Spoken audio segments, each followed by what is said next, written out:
Nole insiders Lane Hurt and Tim Linnefelt here with you, and they say it's not how you start, it's how you finish. Well, the Noles decided when it comes to recruiting, they'll be pretty good at both. They started with the 7 early enrollees led by number 1 running back Cam Akers and number 1 defensive end Josh Kando, and the Noles just closed with the top defensive tackle, one of the top recruits in all the land, Marvin Wilson, choosing the Noles.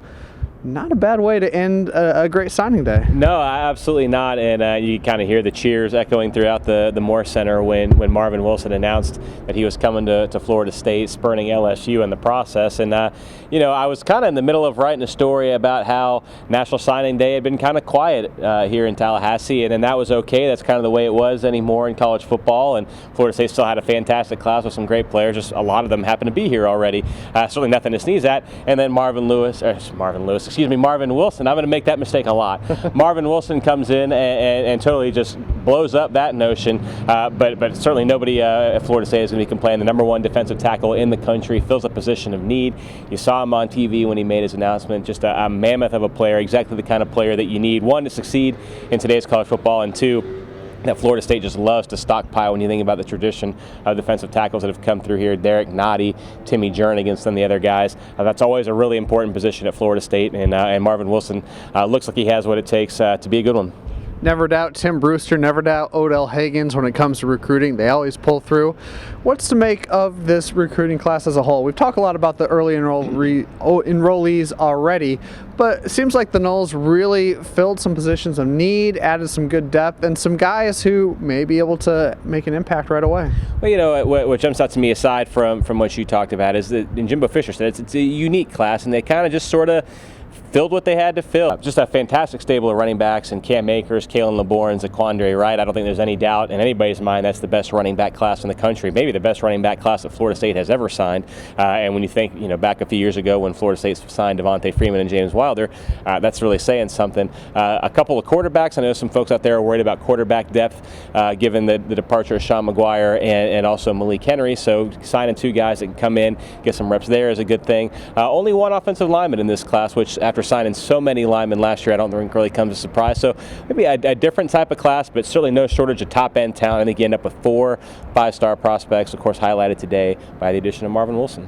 And don't forget, Tim, the defensive line as a whole. We've talked about Kando and Wilson, but you have Jalen Parks, you have Trey Lawson. I mean, this is a group that you're adding a lot of quality depth and a place where Florida State likes to play a lot of guys. Yeah, they love to get that rotation going. It's been one of the hallmarks of Jimbo Fisher's tenure here at Florida State, and it's been something that Florida State has needed and relied upon. DeMarcus Walker got all the headlines last year for being so effective his senior year, but Brian Burns and Josh Sweat weren't all that far behind him. Burns had 9.5 sacks, and Josh Sweat had 7 sacks. So you're going to need guys to replace them and kind of fill in, and you never know what can happen over the course of a season. I would say that in modern college football, I think Jimbo Fisher would probably say this.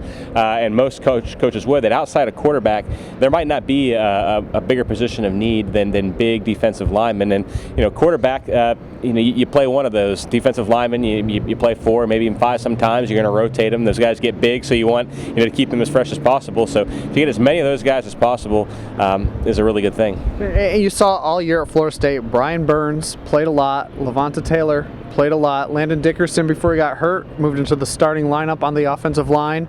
Under Jimbo Fisher, a few of these guys are going to see the field and see the field early. Well, and what's interesting is the first few years of Jimbo's tenure, and maybe any coach's tenure is like this, you sell recruits on the idea of exactly what he says. If you're the best player, you're going to play. Freshmen can come play here. Well, now, entering year 8 of Jimbo Fisher's tenure as the head coach, by the way, can you believe it's been 8 years? Unbelievable. But entering year 8, they don't have to tell players that. They can say, look, freshmen play here all the time, and it's a fact. They really do. If you're the best guy, you're going to go out there and play. And so now I think we're in a world where there's so much lip service and so much of coaches and recruiters telling players what they want to hear. The Florida State coaches, look, they can tell a freshman you're going to have an opportunity to play, but they can also just point to all the freshmen that have played, and you can see they're not just telling me what they think I need to hear. It's a fact. So in that respect, I think that works out really well in Florida State's favor. They have a proven track record of allowing freshmen to crack the lineup if they merit it.